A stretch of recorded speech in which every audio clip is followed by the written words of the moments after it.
जय श्री लक्ष्मी नारायण दोस्तों। आज हम आपको शनिवार व्रत की कथा विधि सुनाएंगे और कथा सुनाएंगे।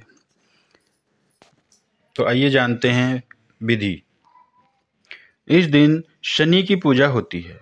काला तिल, काला वस्त्र, तेल, उड़द शनि को बहुत प्रिय है, इसीलिए उनके द्वारा शनि की पूजा होती है। शनि की दशा को दूर करने के लिए यह व्रत किया जाता है। शनि स्तोत्र का पाठ भी विशेष लाभदायक सिद्ध होता है। आइए कथा स्टार्ट करते हैं। एक समय सूर्य, चंद्रमा, मंगल, बुध, बृहस्पति, शुक्र, शनि, राहु और केतु इन ग्रहों में आपस में झगड़ा हो गया कि हम में सबसे बड़ा कौन है। सब अपने आप को बड़ा कहते थे। जब आपस में कोई निश्चय न हो सका तो सब के सब आपस में झगड़ते हुए इंद्र के पास गए और कहने लगे कि आप सब देवताओं के राजा हो, इसलिए आप हमारा न्याय करके बतलाओ कि नवग्रहों में सबसे बड़ा कौन है। राजा इंद्र उनका प्रश्न सुनकर घबरा गए और कहने लगे कि मुझ में यह सामर्थ्य नहीं है जो किसी को बड़ा या छोटा बतलाऊं। मैं अपने मुख से कुछ नहीं कह सकता। हाँ, एक उपाय हो सकता है। इस समय पृथ्वी पर राजा विक्रमादित्य दूसरों के दुखों का निवारण करने वाला है, इसलिए तुम सब मिलकर उन्हीं के पास जाओ, वही तुम्हारे दुखों का निवारण करेंगे। ऐसा वचन सुनकर सभी ग्रह देवता चलकर भूलोक में राजा विक्रमादित्य की सभा में जाकर उपस्थित हुए और अपना प्रश्न राजा के सामने रखा। राजा उनकी बात सुनकर बड़ी चिंता में पड़ गए कि मैं अपने मुख से किसको बड़ा और किसको छोटा बतलाऊं। जिसको छोटा बतलाऊंगा वही क्रोध करेगा। परंतु उनका झगड़ा निपटाने के लिए एक उपाय सोचा। उन्होंने सोना, चांदी, कांसा, पीतल, सीसा, रांगा, जस्ता, अभ्रक और लोहा नवों धातुओं के 9 आसन बनवाए। सब आसनों को क्रम से जैसे सोना सबसे पहले और लोहा सबसे पीछे बिछाए गए। इसके पश्चात राजा ने सब ग्रहों से कहा कि आप सब अपने अपने सिंहासनों पर बैठिए। जिसका आसन सबसे आगे वह सबसे बड़े और जिसका आसन सबसे पीछे वह सबसे छोटा जानिए। क्योंकि लोहा सबसे पीछे था और वह शनिदेव का आसन था, इसलिए शनिदेव ने समझ लिया कि राजा ने मुझको सबसे छोटा बना दिया है। इस पर शनि को बड़ा क्रोध आया और कहा कि राजा, तू मेरे पराक्रम को नहीं जानता।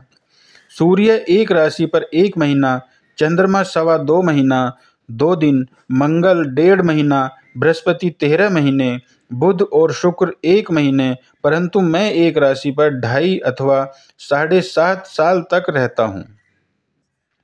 बड़े बड़े देवताओं को भी मैंने भीषण दुख दिया है। राजन सुनो, राम जी को 7.5 आई और वनवास हो गया, और रावण पर आई तो राम को लक्ष्मण ने सेना लेकर लंका पर चढ़ाई कर दी, रावण के कुल का नाश कर दिया। हे राजा, अब तुम सावधान रहना। राजा कहने लगा, जो कुछ भाग्य में होगा देखा जाएगा।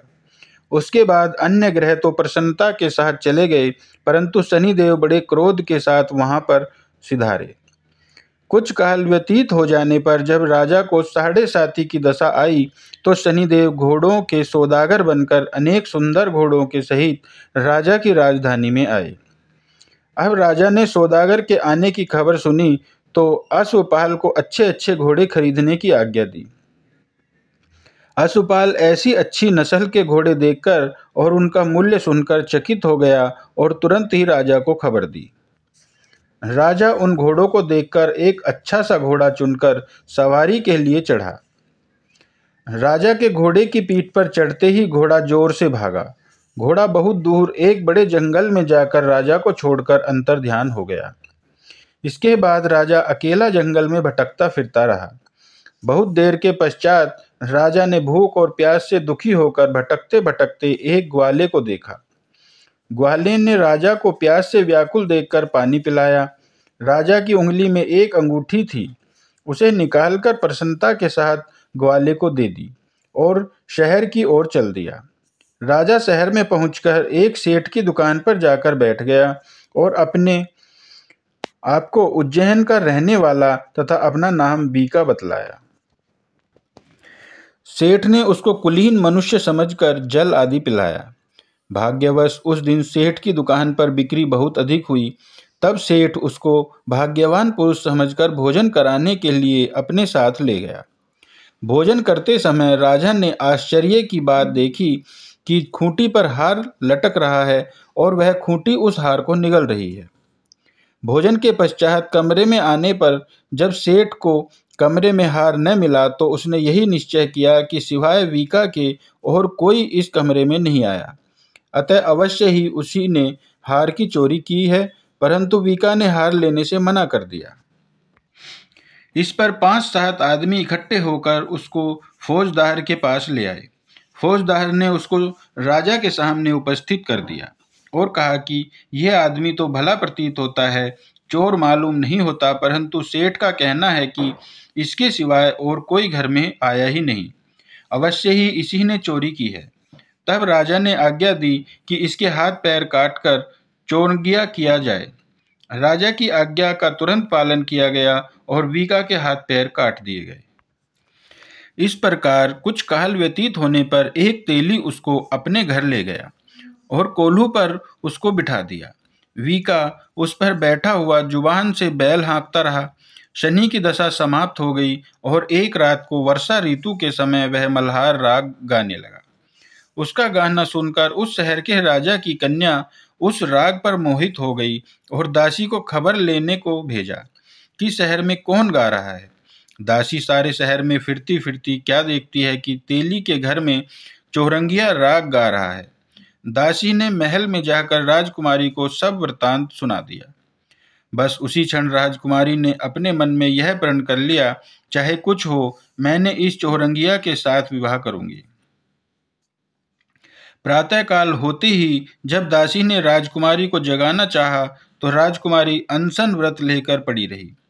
तब दासी ने रानी के पास जाकर राजकुमारी के न उठने का वृतांत कहा। रानी ने तुरंत ही वहां पर आकर राजकुमारी को जगाया और उसके दुख का कारण पूछा। तो राजकुमारी ने कहा कि माताजी, मैंने यह प्रण कर लिया है कि तेली के घर में जो चौरंगिया है उसी के साथ विवाह करूंगी। माता ने कहा, पगली, यह कन्या यह क्या बात कह रही है? तुझको किसी देश के राजा के साथ विवाह करा जाएगा। कन्या कहने लगी कि माताजी, मैं अपना प्रण कभी नहीं तोड़ूंगी। माता ने चिंतित होकर यह बात राजा को बताई। जब महाराज ने भी आकर यह समझाया कि मैं अभी देश देशांतर में अपने दूत भेजकर सुयोग्य रूपवान एवं बड़े से बड़े गुणी राजकुमार के साथ तुम्हारा विवाह करूंगा, ऐसी बात तुमको कभी नहीं विचारनी चाहिए। कन्या ने कहा, पिताजी, मैं अपने प्राण त्याग दूंगी, परंतु दूसरे से विवाह नहीं करूंगी। इतना सुनकर राजा ने क्रोध से कहा, यदि तेरे भाग्य में ऐसा ही लिखा है तो जैसी तेरी इच्छा हो वैसा ही कर। राजा ने तेली को बुलाकर कहा कि तेरे घर में जो चौरंगिया है उसके साथ मैं अपनी कन्या का विवाह करना चाहता हूँ। तेली ने कहा कि यह कैसे हो सकता है? कहाँ आप हमारे राजा और कहाँ मैं एक नीच तेली। परंतु राजा ने कहा कि भाग्य लिखे को कोई नहीं मिटा सकता। अपने घर जाकर विवाह की तैयारी करो। राजा ने उसी समय तोरण और वंदनवार लगवाकर अपनी राजकुमारी का विवाह चौरंगिया बना विक्रमादित्य के साथ कर दिया। रात्रि को जब विक्रमादित्य और राजकुमारी महल में सोए तो आधी रात के समय शनिदेव ने विक्रमादित्य को स्वप्न दिया कि राजा, कहो, मुझको छोटा बतलाकर तुमने कितना दुख उठाया। राजा ने क्षमा मांगी। शनिदेव ने प्रसन्न होकर विक्रमादित्य को हाथ पैर दिए। तब राजा ने कहा, महाराज, मेरी प्रार्थना स्वीकार करें कि जैसा दुख आपने मुझे सौंप दिया है ऐसा और किसी को न दें। शनिदेव ने कहा कि तुम्हारी यह प्रार्थना स्वीकार है। जो मनुष्य मेरी कथा सुनेगा या कहेगा उसको मेरी दशा में कभी किसी प्रकार का दुख नहीं होगा, और जो नित्य ही मेरा ध्यान करेगा या चींटियों को आटा डालेगा उसके सब मनोरथ पूर्ण होंगे। इतना कहकर शनिदेव अपने धाम को चले गए। राजकुमारी की आंख खुली और उसने राजा के हाथ पांव सही सलामत देखे तो आश्चर्य को प्राप्त हुई। उसको देखकर राजा ने अपना समस्त हाल कहा कि मैं उज्जैन का राजा विक्रमादित्य हूँ। यह बात सुनकर राजकुमारी अत्यंत प्रसन्न हुई। प्रातःकाल राजकुमारी से उसकी सखियों ने पूछा तो उसने अपने पति का समस्त वृतांत कह सुनाया। तब सबने प्रसन्नता प्रकट की और कहा कि ईश्वर ने आपकी मनोकामना पूर्ण कर दी। जब उस सेठ ने यह बात सुनी तो वह विक्रमादित्य के पास आया और राजा विक्रमादित्य के पैरों पर गिरकर क्षमा मांगने लगा कि आप पर मैंने चोरी का झूठा दोष लगाया, अतः आप मुझको जो चाहे दंड दें। राजा ने कहा, मुझ पर शनिदेव का कोप था, इसी कारण यह सब दुख मुझको प्राप्त हुआ। इसमें तुम्हारा कोई दोष नहीं, तुम अपने घर जाकर अपना कार्य करो। सेठ बोला, किस मुझे तभी शांति होगी जब आप मेरे घर चलकर प्रीतिपूर्वक भोजन करेंगे। राजा ने कहा कि जैसी आपकी मर्जी हो वैसा ही करें। सेठ ने अपने घर जाकर अनेक प्रकार के सुंदर भोजन बनवाए और राजा विक्रमादित्य को प्रतिभोज दिया। जिस समय विक्रमादित्य भोजन कर रहे थे, एक अत्यंत आश्चर्य की बात सबको दिखाई दी। जो खूंटी पहले हार निगल गई थी, वह अब हार उगल रही है। जब भोजन समाप्त हो गया तो सेठ ने हाथ जोड़कर बहुत सी मोहरें राजा को भेंट की और कहा कि मेरे श्री कंवर नामक एक कन्या है, उसका पानी ग्रहण आप करें। इसके बाद सेठ ने अपनी कन्या का विवाह राजा के साथ कर दिया और बहुत सा दान दहेज आदि दिया। इस प्रकार कुछ दिनों तक वहां निवास करने के पश्चात विक्रमादित्य ने शहर के राजा से कहा कि अब मेरी उज्जैन जाने की इच्छा है। फिर कुछ दिन के बाद विदा लेकर राजकुमारी मन भावनी, सेठ की कन्या श्री कंवरी तथा दोनों जगह के दहेज से प्राप्त अनेक दास दासी, रथ और पालकियों सहित विक्रमादित्य उज्जैन की तरफ चले। जब शहर के निकट पहुंचे और पुरवासियों ने राजा के आने का संवाद सुना तो समस्त उज्जैन की प्रजा अगवानी के लिए आई। तब बड़ी प्रसन्नता से राजा अपने महल में पधारे। सारे शहर में बड़ा भारी महोत्सव मनाया गया और रात्रि को दीपमाला की गई। दूसरे दिन राजा ने शहर में यह सूचना कराई कि शनिश्चर देवता सब ग्रहों में सर्वोपरि हैं। मैंने उनको छोटा बतलाया, इसी से मुझको यह दुख प्राप्त हुआ। इस कारण सारे शहर में सदा शनिश्चर की पूजा और कथा होने लगी। राजा और प्रजा अनेक प्रकार के सुख भोगती रही। जो कोई शनिश्चर की इस कथा को पढ़ता या सुनता है, शनिदेव की कृपा से उसके सब दुख दूर हो जाते हैं। शनिवार की कथा को व्रत के दिन अवश्य पढ़ना चाहिए। ओम शांति, ओम शांति, ओम शांति। जय श्री लक्ष्मी नारायण। जय श्रीमन।